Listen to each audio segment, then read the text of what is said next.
آپ لوگ جانتے ہیں لیکن میں اپنی سبق کو دہرا لیتی ہوں کہ نام تھا ان کا عبدالحی، اور اس لیے ذکر کیا تھا میں نے کہ وہ 8 مارچ کو ان کی پیدائش ہوئی تھی لدھیانہ میں 1921 میں۔ کیا نہیں تھے یہ بتانا مشکل ہے۔ ان کے گانے بہت سے لوگوں نے سنے ہیں، یہ تو بہت ہی مشہور ہے، جہاں ذرا سا دل ٹوٹا فوراً خط میں آ جاتا ہے چلو ایک بار پھر سے اجنبی بن جائیں ہم دونوں۔ پھر وہ آتا ہے، حالانکہ بنتے ہیں اجنبی یا نہیں، سلسلہ جاری رہتا ہے یا نہیں وہ تو آگے کی بات ہے۔ کبھی کہتے ہیں کہ دیکھا ہے زندگی کو کچھ اتنے قریب سے، چہرے تمام لگنے لگے ہیں عجیب سے۔ مطلب جاوید اختر نے ان کے بارے میں بڑی اچھی بات کہی ہے کہ ساحر لدھیانوی ایک کنٹراڈکٹری انسان تھے۔ محبت کی، نکاح نہیں کیا، خطوط لکھے مگر اظہار محبت نہیں کیا، اور انہوں نے یہ محبت کی وفادار رہے لیکن بے وفائی سے بھی باز نہیں آئے۔ یہ آپ لوگ سب اس کے بارے میں جانچے ہیں۔ کبھی کبھی وہ زندگی سے تنگ آ جاتے تھے، تنگ آ چکے ہیں کشمش کشے زندگی سے ہم، اور کبھی وہ کہتے تھے نہ منہ چھپا کے جیو۔ تو میں یہی ہے، کبھی کہتے تھے میں پل دو پل کا شاعر ہوں، شاعری کرتے تھے۔ فلمیں ان کی اتنی ہیں، کبھی تو ان کے گانے کے نام ہی سے اس فلم کا نام رکھا گیا ہے۔ تو ساحر صاحب کے بارے میں تو آپ جو ہیں وہ زیادہ بتائیں گے، لیکن مجھ ناقص کی رائے یہی ہے کہ ساحر لدھیانوی نے ایک اپنی دنیا الگ قائم کی تھی، اس دنیا میں وہ رہتے تھے، مگر وہ اصول کے آدمی بھی تھے، اپنی ٹرمز اپنی شرائط کے ساتھ جیتے تھے۔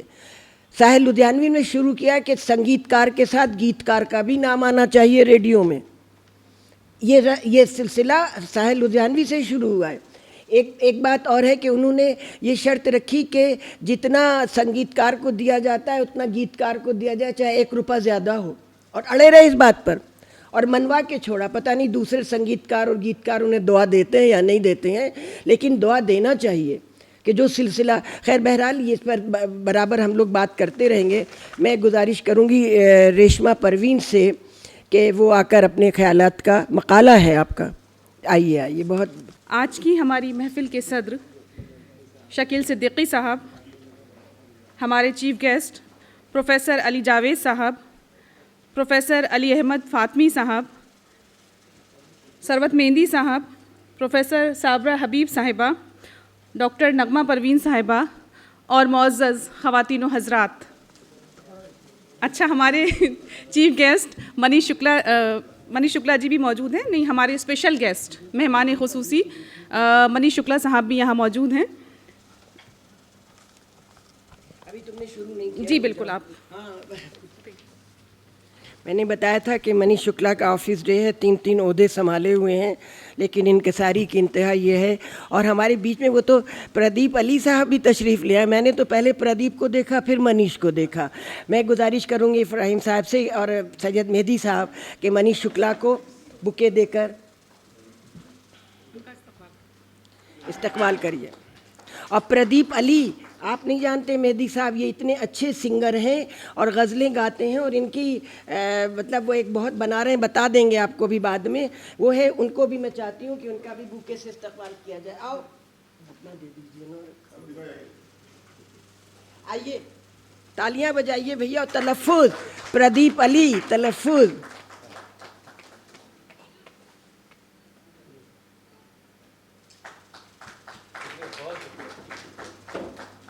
ایسے ہی لوگ ہیں، آپ ہی لوگوں کا، آپ لوگ اتنی انکساری، اتنا بڑا یہ بتائیں گے کہ ملے سر تیرا میرا کی جگہ تمہارا اور ہمارا اسی کی طرح ایک بنایا جا رہا ہے جو پورے ہندوستان میں گونجیں گی ان کی آواز۔ چلیے معذرت چاہوں گی ریشمہ، مگر منیش کو میں نے سمجھا دیا تھا، حالانکہ یہ کہتے ہیں کہ میں ڈانٹتی بالکل نہیں ہوں، پیار سے سمجھاتی ہوں، مگر وقت پر آ گئے۔ آفس ٹائم ہے ان کا، 6:30 7 8 بجے اٹھتے ہیں۔ دیکھ لیجئے سید صاحب کیا نقشہ ہے میرا۔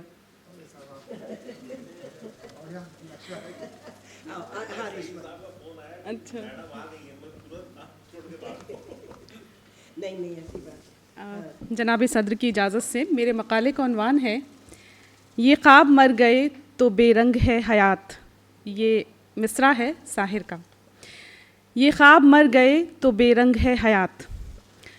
اردو میں ترقی پسند تحریک ایک ایسی انقلابی تحریک تھی جس نے قدیم کلاسیکی روایات سے بغاوت کی اور اردو زبان و ادب کا رشتہ زندگی اور سماج سے جوڑا۔ اگر یہ کہا جائے تو غلط نہ ہوگا کہ ترقی پسند تحریک اردو زبان و ادب کا ایسا ٹرننگ پوائنٹ تھی جس نے شعر و ادب کی روح میں انقلاب برپا کر دیا۔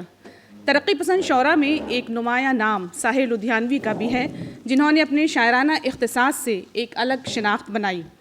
ساحر کی مقبولیت سے ہم سب بخوبی واقف ہیں۔ کون ایسا ہے جس نے ان کے فلمی نغموں کو نہیں گنگنایا ہوگا؟ مگر ساحر تو یہاں بھی اپنا انفراد ثابت کر دیتے ہیں۔ وہ کہتے ہیں، کل اور آئیں گے نغموں کی کھلتی کلیاں چننے والے، کل اور آئیں گے نغموں کی کھلتی کلیاں چننے والے، مجھ سے بہتر کہنے والے، تم سے بہتر سننے والے۔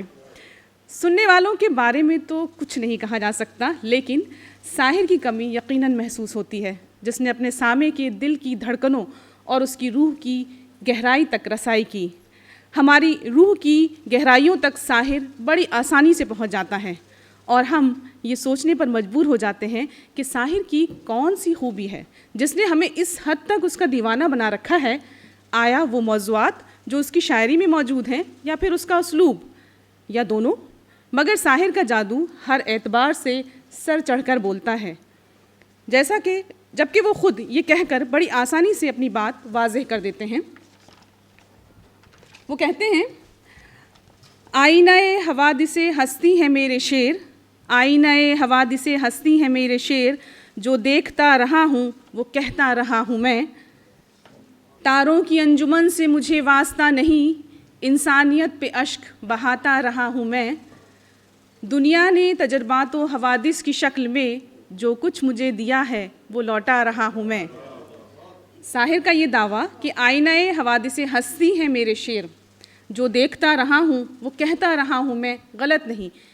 اس نے انسانیت پر اشک بہائے ہیں، اس کا کلام انقلاب اور بغاوت کے لیے اکساتا ہے، لیکن اپنے ہم اثروں میں ساحر کا انفراد یہ ہے کہ وہ تشدد اور تخریب کا حامی نہیں۔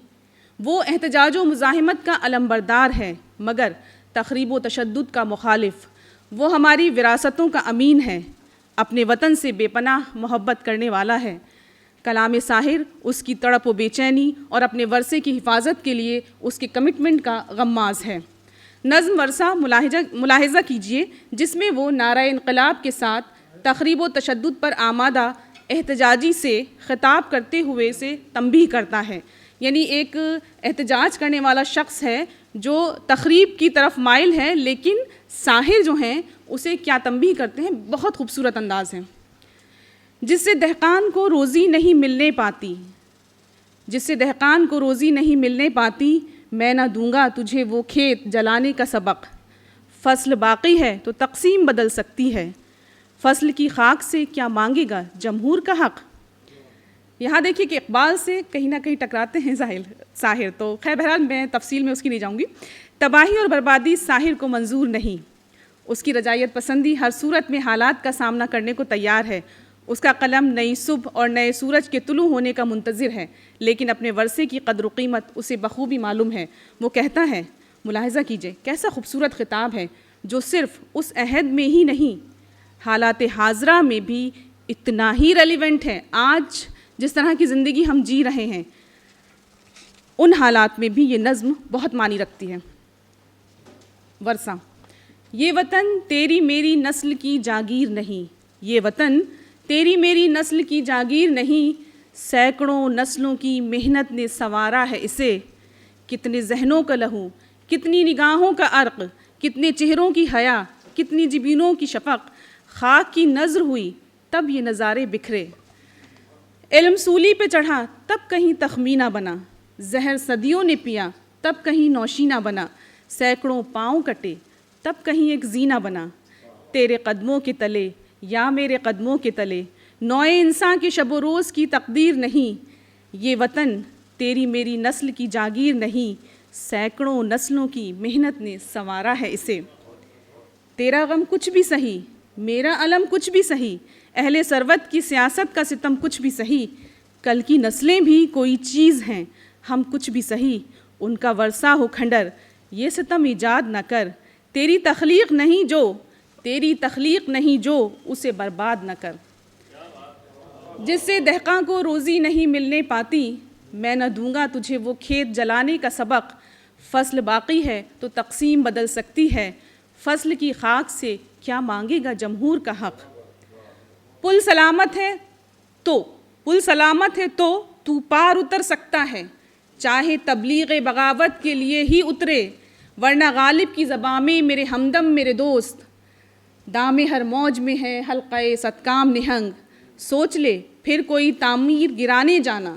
کتنی خوبصورت بات ہے، سوچ لے پھر کوئی تعمیر گرانے جانا، تیری تعمیر سے ہے جنگ کہ تخریب سے جنگ۔ اہل منصب ہیں غلط کار تو ان کے منصب تیری تائید سے ڈھالے گئے ہیں، تو مجرم ہے، میری تائید سے ڈھالے گئے ہیں، میں مجرم ہوں۔ پٹریاں ریل کی، آج دیکھیے سب کچھ کیسے جلا دیا جاتا ہے، وہ کتنی خوبصورت بات کہتا ہے۔ پٹریاں ریل کی، سڑکوں کی بسیں، فون کے تار، تیری اور میری خطاؤں کی سزا کیوں بھگتیں، ان پہ کیوں ظلم ہو جن کی کوئی تقصیر نہیں۔ یہ وطن تیری میری نسل کی جاگیر نہیں، سینکڑوں نسلوں کی محنت نے سنوارا ہے اسے۔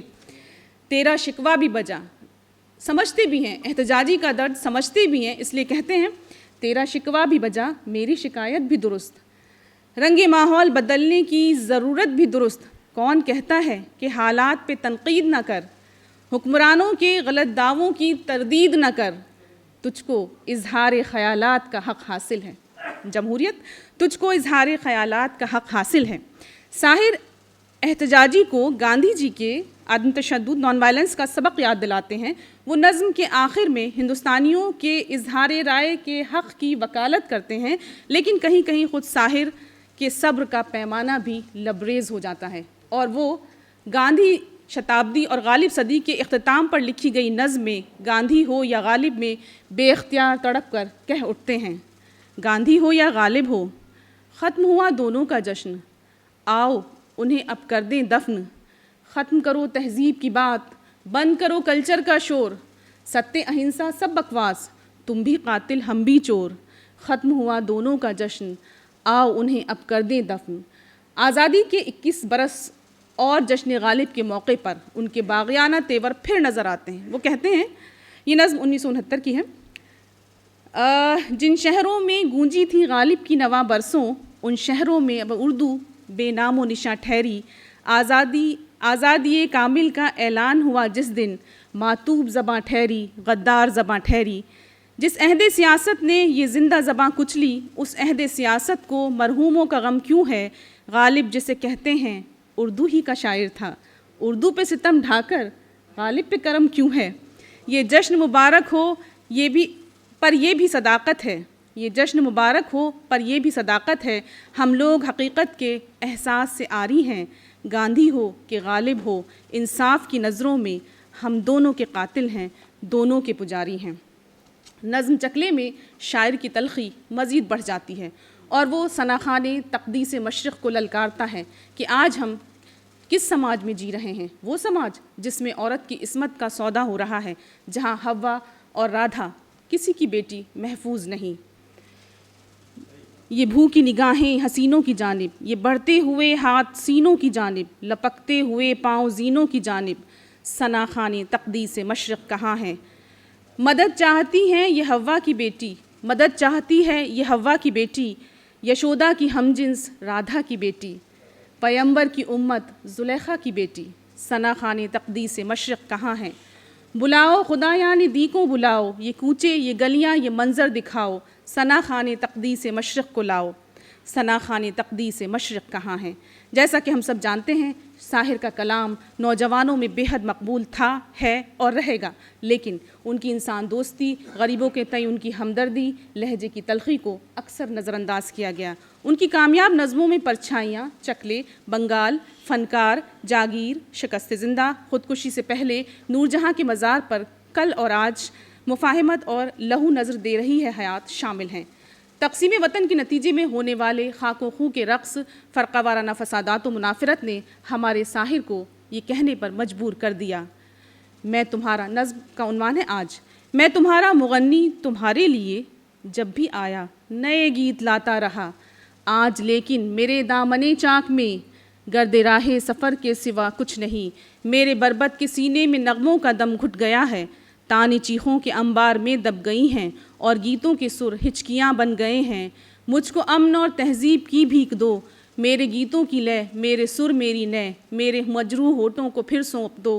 ان کی آنکھوں میں تعمیر کے خواب ہیں، ان کے خوابوں کو تکمیل کا روپ دو۔ ملک کی وادیاں، گھاٹیاں، کھیتیاں، عورتیں، بچیاں ہاتھ پھیلائے خیرات کے منتظر ہیں، ان کو امن اور تہذیب کی بھیک دو۔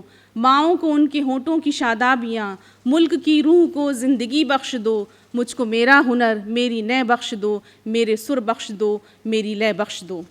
لیکن ان تمام تکلیفوں کے باوجود ہمارا شاعر ہمت نہیں ہارتا، خواب دیکھنا نہیں چھوڑتا، زندگی کو بہتر سے بہتر بنانے کے خواب۔ سبب یہ کہ خواب ہمیں ہر حال میں جینے کا حوصلہ دیتے ہیں۔ جیسا کہ میرا عنوان بھی یہی تھا، یہ خواب مر گئے تو بے رنگ ہے حیات، اسی نظم سے تھا جو میں پڑھنے جا رہی ہوں۔ خواب ہمیں ہر حال میں جینے کا حوصلہ دیتے ہیں، اور یہ ترقی پسند تحریک کی اہم خوبی ہے۔